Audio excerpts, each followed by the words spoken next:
अब आपको सीधा लिए चलते हैं लखनऊ, जहां आज यूपी सरकार का 10वां बजट पेश हुआ है और बजट को लेकर सीएम योगी अब प्रेस वार्ता कर रहे हैं। और अगर बजट की मैं थीम कहूं तो यह सुरक्षित नारी, सक्षम युवा,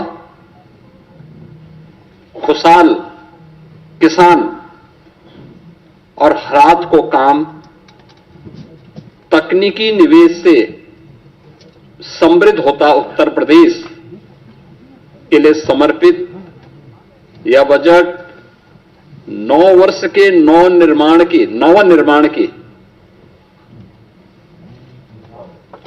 एक नई गाथा को देशवासियों के सामने प्रस्तुत करता है। बजट की जो हाइलाइट्स हैं, जो आपने देखा है, इसमें 43,565 करोड़ रुपए से अधिक की धनराशि केवल नई योजनाओं के लिए इस बजट में उसमें प्रस्तावित की गई है।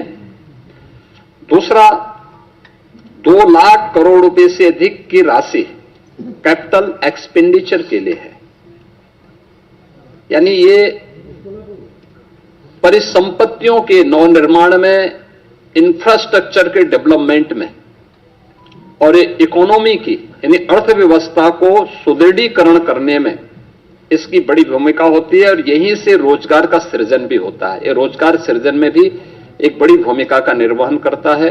ये बजट का मुख्य हाइलाइट्स है। आपने इस चीज को बजट में देखा होगा, बजट भाषण जब वित्त मंत्री जी पढ़ रहे थे तो उस समय भी आपने इस बात को गौर किया होगा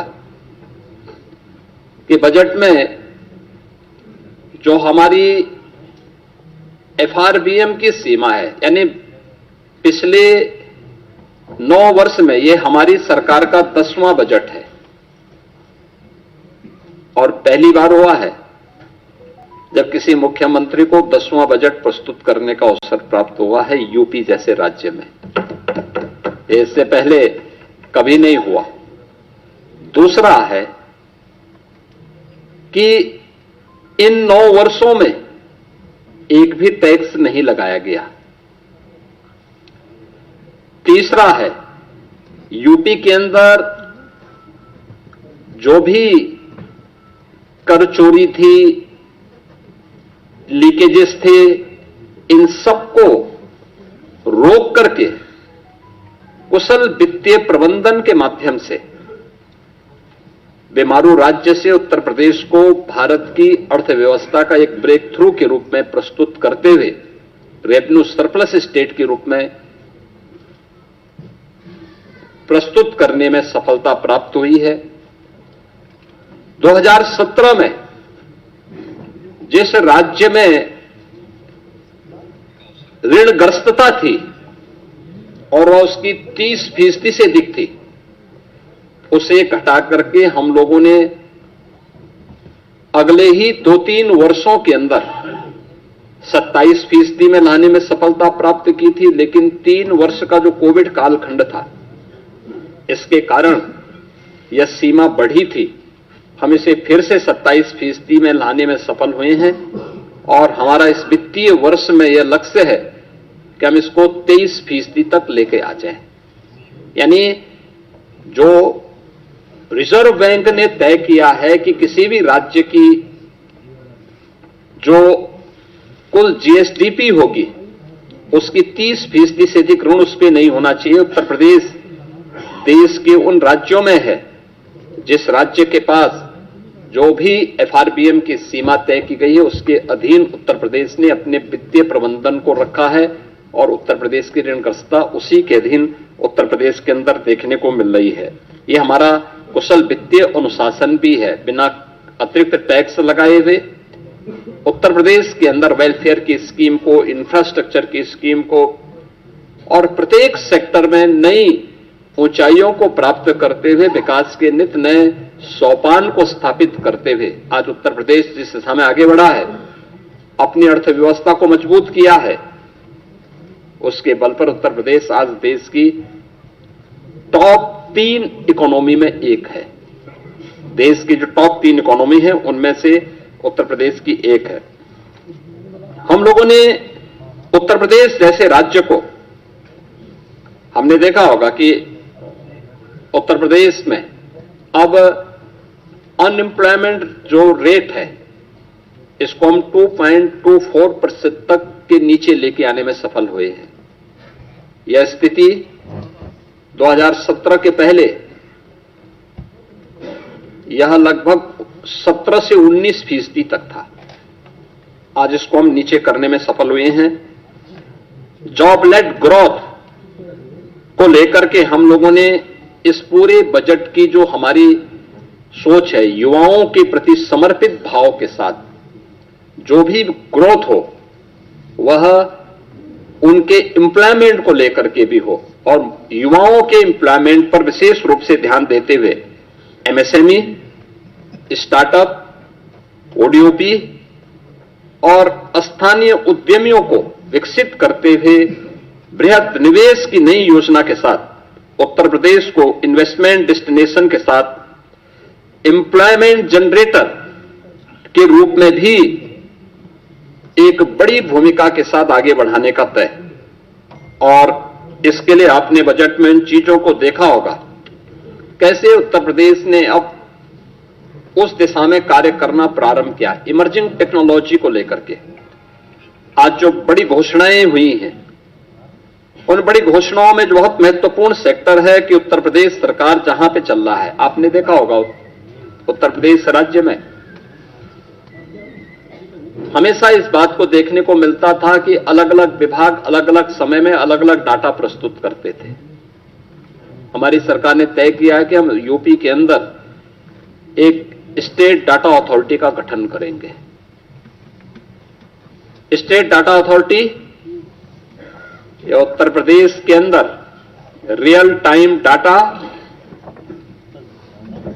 और उसकी रियल टाइम मॉनिटरिंग के साथ साथ उसके लिए भविष्य की योजनाओं को आगे बढ़ाने में भी एक बड़ी भूमिका का निर्वहन करेगा।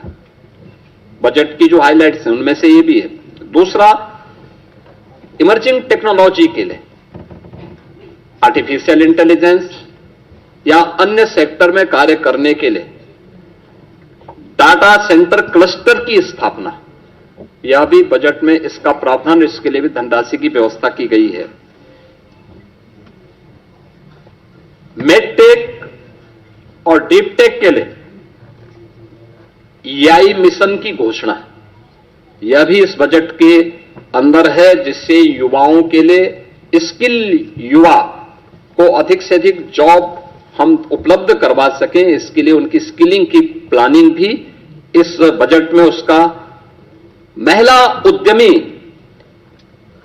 उत्पाद और विपणन केंद्र के रूप में उसे विकसित करना, सी मार्ट के रूप में लोकल स्तर पर एसएचजीज के माध्यम से उन महिलाओं को प्रोत्साहित करने के लिए एक बड़ी घोषणा ये भी है, जिसमें स्थानीय स्तर की महिलाएं एसएचजीज के माध्यम से जो अपना लोकल गांव में, शहरी क्षेत्र में अपना प्रोडक्ट बनाती हैं, महिला स्वयंसेवी समूहों को प्रोत्साहित करने के लिए स्कीम एक महत्वपूर्ण भूमिका का निर्वहन करेगा। City economic zone SCR, Kashi Mirzapur economic zone, Prayagraj Chitrakoot economic zone, Kanpur Jhansi economic zone, ये क्लस्टर डेवलप करने की एक नई कार्रवाई को आगे बढ़ाने के लिए भी बजट में प्रावधान किया गया है। और ईज ऑफ डूइंग बिजनेस के बाद जन विश्वास सिद्धांत, देखिए बहुत महत्वपूर्ण बात है यह जन विश्वास सिद्धांत, ईज ऑफ डूइंग बिजनेस। हम 17 में जब आए थे, यूपी का ईज ऑफ डूइंग बिजनेस में जो रैंकिंग थी वह लगभग 13-14 पे रैंकिंग थी हमारी। हम लोगों ने पहले 3 वर्ष के अंदर इसको नंबर 2 पर लाने में सफलता प्राप्त की। फिर यूपी ने चीफ अचीवर स्टेट के रूप में अपने आप को स्थापित किया। अब हम जन विश्वास सिद्धांत के रूप में निवेश करने वाले निवेशक को सिंगल विंडो सचमुच दिखाई दे, इसके लिए उन सभी चीजों में रिलैक्स करना, रजिस्ट्रेशन, लाइसेंसिंग आदि की कार्रवाई को अधिक सरल और सहज बनाने के लिए हमें इस दिशा में आगे कार्य कर, इस दिशा में इसको अब लागू करने की दिशा में यूपी आगे बढ़ा है। प्रदेश में डिजिटल एंटरप्रेन्योरशिप योजना, इस स्कीम को भी यूपी ने आगे बढ़ाने की दिशा में इस बजट में इस पर कार्य किया है। लेकिन इन सभी पर हमें सफलता तब मिली है जब प्रदेश के अंदर उस प्रकार के वातावरण को बनाने में हमें सफलता प्राप्त हुई। खासतौर पर उसके लिए प्रयास किए गए रूल ऑफ लॉ, यही रियल ग्रोथ है, यही उसकी गारंटी है। यानी rule of law real growth की गारंटी है। हर व्यक्ति सुरक्षा की गारंटी चाहता है और वह गारंटी आज यूपी दे रहा है। सुरक्षा है, स्मार्ट पुलिसिंग है और त्वरित न्याय व्यवस्था। यह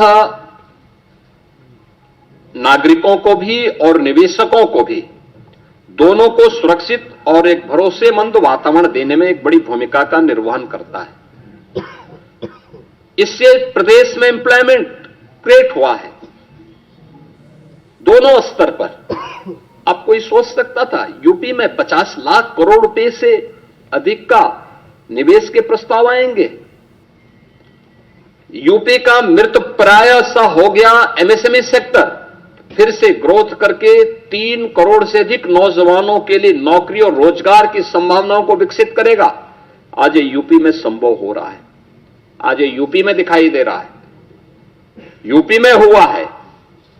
और उसी दिशा में यह बजट इमर्जिंग टेक्नोलॉजी को फोकस करते हुए आज यहां पे प्रस्तुत किया गया है। इस बजट में कुछ अन्य सेक्टर को भी छुआ गया। अन्नदाता किसान, अन्नदाता किसान भारत जैसे कृषि प्रधान देश की अर्थव्यवस्था और उसके विकास की धुरी है। हमारा यह मानना है कि अन्नदाता किसान, यह अन्नदाता केवल लाभार्थी नहीं है, यह विकास का भागीदार है। अब अन्नदाता से उसे उद्यमी बनाने की दिशा में नए प्रयास क्या हो सकते हैं, इस दिशा में एक नए प्रयास, इस विकास की यात्रा में प्रदेश का अन्नदाता भी सक्रिय साझेदार बने। इस दिशा से कृषि को इनकम बेस्ड और वैल्यू एडिशन मॉडल के रूप में प्रस्तुत करने के लिए इस बजट में उसका प्रावधान किया गया है। इसके अलावा कृषि विभाग में डीजल पंप सेट को, जो भी प्रदेश के अंदर आपने देखा होगा, हम लोगों ने सिंचाई की क्षमता का विस्तार किया है। 40 लाख के आसपास ट्यूबवेल ऐसे थे जिनमें से 16 लाख ट्यूबवेल जिनका इलेक्ट्रिफिकेशन पहले से था, हमने उन्हें फ्री बिजली की व्यवस्था की। लेकिन 23 लाख ट्यूबवेल्स ऐसे थे जो डीजल से संचालित हो रहे हैं, उन्हें फेज वाइज सोलर के साथ जोड़ने की एक बड़ी स्कीम के लिए हम लोगों ने इस बजट में घोषणा की है।